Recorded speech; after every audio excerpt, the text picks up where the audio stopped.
Okay, let's go ahead and put the handlebars on.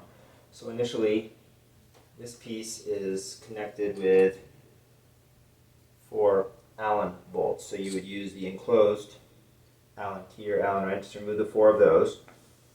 Then it's just a matter of swinging the handlebars the whole way up and over, putting the plate back where it belongs, and then reinstalling those 4 Allen bolts. I would just do it loosely to begin with for 2 reasons. You want to get all 4 in place before you even tighten them down, but more importantly, you want to make sure that the handlebars are not only centered but